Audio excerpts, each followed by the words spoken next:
बताओ लड़े कि नहीं लड़े? कई जने आके बाप जी इन वास्ते तक आया तारे लड़े घना 7-8 दिन तो आगे रहवा ताकि इन्हें दुख हो। 8-8 दिन तो सत्संग सुना और 7-8 दिन बढ़िया वृंदावन में रहवा और लड़े ने वेटन तो आया महाराज।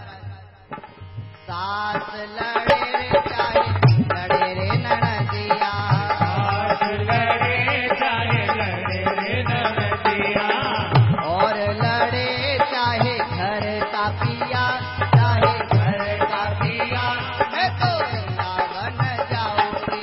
और लड़े चाहे घर का पिया, चाहे घर का पिया, मैं तो वृंदावन जाऊंगी। सांवरे से पीत ऐसी हो गई रे पिया, ऐसी हो गई रे पिया, मैं तो वृंदावन जाऊंगी। सांवरे से पीत ऐसी हो गई रे पिया, ऐसी हो गई रे पिया, मैं तो वृंदावन जाऊंगी। सांवरे से पीत ऐसी हो गई रे पिया, ऐसी हो गई रे पिया, मैं तो वृंदावन जाऊंगी। सांवरे से पीत ऐसी हो गई रे पिया, ऐसी हो गई रे पिया, मैं तो वृंदावन जाऊंगी। वृंदावन जाऊंगी, वृंदावन जाऊंगी, वृंदावन जाऊंगी, वृंदावन जाऊंगी, वृंदावन जाऊंगी।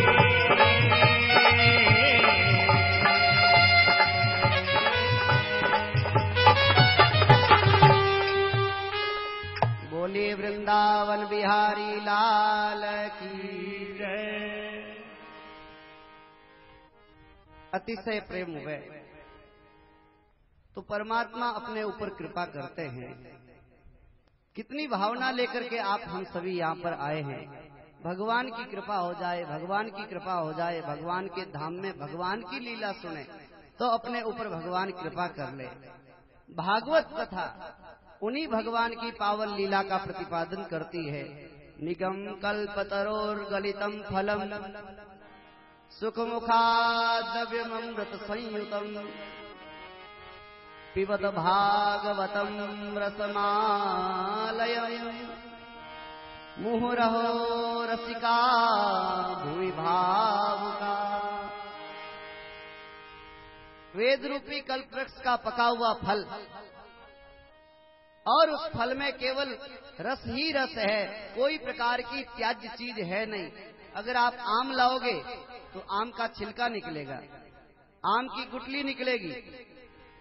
कोई भी फल लाओगे कुछ न कुछ उसमें त्यागने वाली चीज निकलेगी। लेकिन भागवत रूपी कथा और भागवत रूपी रस ऐसा है, इसमें कोई चीज त्यागने की है ही नहीं, सब चीजें अपने जीवन में उतारने की है। कोई चीज त्यागने की नहीं है इसमें। समझ में आए नहीं तो भी अपना कल्याण करे, समझ में आ जाए तो बेड़ा पार, और समझ में नहीं आए तो भी। क्योंकि भागवत में कई ऐसे प्रसंग है, सृष्टि का प्रसंग है और ऐसे गूढ़ गूढ़ प्रसंग है जो अपनी समझ में नहीं आए, लेकिन कान खोल करके सुनो, सावधान होकर के सुनो। उन रहस्यों में, उन बातों में इतनी जानकारी भरी है। देखो, एक साधारण कथा सुनना अलग बात होती है कि भगवान ने जन्म ले लिया, भगवान ने ऐसी ऐसी लीलाएं करी, भगवान ने गोवर्धन धारण किया, वो किया, सब कुछ किया, ये अपन सुन तो लेते हैं। लेकिन हर लीला के अंदर एक रहस्य छुपा हुआ है, हर लीला के अंदर गूढ़ रहस्य छुपा हुआ है। हर लीला के पीछे भगवान कई वचनों में बंधे हुए, कई जन्मों जन्मों में भक्तों के वचनों से बंधे हुए। भगवान श्री कृष्ण जब रामावतार में थे, तब रामावतार में कई ऋषि महात्माओं ने भगवान के साथ में रास करने का विचार किया था। अब आप विचार करोगे कि रास तो गोपियों के साथ में होता है, ऋषि महात्माओं के साथ में रास थोड़ी होता है। तो रास का मतलब ये थोड़ी है कि स्त्री और पुरुष का मेल होना या स्त्री पुरुष का साथ में नाचना, ये रास है। ये रास थोड़ी है। रास किसको कहते हैं? जीवात्मा और परमात्मा का जो मिलाप होता है उसी को भागवत की भाषा में रास कहा जाता है। अपना जीव परमात्मा में मिल गया तो समझो अपने भी भगवान के साथ में रास लीला कर भी, हम भी भगवान के साथ में रास रम गए। ये होता है रास। आजकल तो रास होती है तो रास लीला, नवरात्र आती है, सब डांडिया खेलते हैं। डांडिया, एक लड़का ले ली हाथ में डंडिया, लड़की ने ले ली डंडिया और आपस में खेलने लगे, कूदने लगे। क्या साहब, ये हम रास खेल रहे हैं, हम रास खेल रहे हैं। ये रास नहीं है। अगर इसको ही अपन रास मानते हैं, इसी लीला को अपन रास मानते हैं कि भगवान तो थे एक पुरुष और राधा जी थी एक स्त्री और इन दोनों ने मिलकर के रास किया और कई सारी गोपियां इकट्ठी हो गई और उन्होंने जो रास किया था बस यही रास है। रास में न तो कोई स्त्री है न कोई पुरुष है। परमात्मा श्री कृष्ण तो है परब्रह्म और गोपियां और राधा जी है वो भगवान की आत्माएं, भगवान के साथ में मिलने वाली जीवात्माएं हैं, भगवान के अंदर एकाकार होने। वही ऋषि महात्मा रामावतार में भगवान के साथ में रास करने का विचार किया था। तब रामावतार में भगवान ने क्या जवाब दिया? हे ऋषि महात्माओं, मैं इस जन्म में तो मर्यादा पुरुषोत्तम में हूँ, मेरा जीवन मर्यादामय है। देखो राम जी की कथा सुनो, राम कथा में आप एक भी जगह नहीं सुनोगे कि भगवान ने मर्यादा का उल्लंघन किया है, कहीं पे भी। माता जी ने वन में जाने का आदेश दे दिया और पिताजी का दिया हुआ वचन, अब बताओ पिताजी का माता जी को दिया हुआ वचन और उस वचन का पालन करने के लिए एक बेटा जंगल में चला गया। बताओ इससे बड़ा और कौन मर्यादा स्थापित कर सकता है? आजकल माता जी को अगर पिताजी वचन दे दे और उस वचन का पालन करने का कोई बेटे पे दायित्व आ जाए तो बताओ आजकल कोई मान सकता है, कोई ले सकता है वो वचन? कोई नहीं लेगा। क्यों? अपनी हानि कोई नहीं चाहता। मेरी हानि न हो जाए, कहीं मेरी हानि न हो जाए, अपनी हानि कोई नहीं चाहता। चाहे माँ कहीं जाओ, कहीं बाप कहीं जाओ और भाई कहीं जाओ और वो कहीं जाओ, सब अपनी हानि नहीं हो जाए ये देखते संसार में, मेरा स्वार्थ मेरा स्वार्थ। लेकिन भगवान राम का जो मर्यादामय जीवन था उसमें सब जगह यही देखा जाता है कि भगवान ने जीवन में सर्व तरह की मर्यादा स्थापना कर दी। राम कथा सुनो मर्यादा के लिए और कृष्ण कथा सुनो भगवान की लीला और भगवान की पावन, अपने को बुद्धि के अंदर जो कलुषित भावना है उसको दूर करने की जो सामर्थ्य है वो इस भागवत कथा के अंदर है। भगवान ने गोपियों के साथ में जो रास किया था वो रास कई जन्मों से पहले, कई वर्षों पहले उन ऋषि महात्माओं को जो भगवान ने एक तरह से उनको आश्वासन दिया था कि मैं पुनः जन्म लूंगा, आप सब गोपियां बनेंगी और मैं भगवान श्री कृष्ण 16 कला अवतार युक्त होकर अवतार लूंगा, तब मैं तुम्हारे साथ में रास करूंगा। भगवान अनेक जगहों से बंधे हुए, प्रेम में बंधे हुए, ऐसे करके भगवान अवतार ग्रहण करते हैं। तो बताओ उन भगवान की लीलाओं में, उन भगवान की कथाओं में रस नहीं होगा तो क्या होगा? बताओ। भागवत में भगवान की लीलाओं से ज्यादा भगवान के भक्तों का चरित्र है। भागवत में प्रहलाद जी का चरित्र है, भागवत जी में ध्रुव जी का चरित्र है, भागवत जी में पृथु महाराज का चरित्र है, ऋषभदेव जी महाराज का चरित्र है, अनेक भगवान के भक्तों का चरित्र है। भगवान से भी बढ़कर के भक्तों का चरित्र है भागवत में। भगवान के चरित्र से ज्यादा भक्त का चरित्र अपने को निर्मल करता है, भक्त की तरफ दृष्टि जाती है। भगवान की लीला सुनकर हाँ साहब वो तो भगवान है, वो तो बड़े हैं, उनकी क्या कोई बराबरी कर सकता है क्या? वो बात आ सकती दिमाग में। लेकिन जब अपन प्रहलाद जी की कथा सुनते हैं, जब अपन नरसिंह मेहता की कथा सुनते हैं और जब हम मीराबाई की कथा सुनते हैं तो मन में विचार आता है कि मीराबाई का जन्म कब हुआ बताओ? मीराबाई का जन्म 400 450 साल पहले ही हुआ, नरसिंह जी का जन्म 400 450 साल पहले ही हुआ। तो इस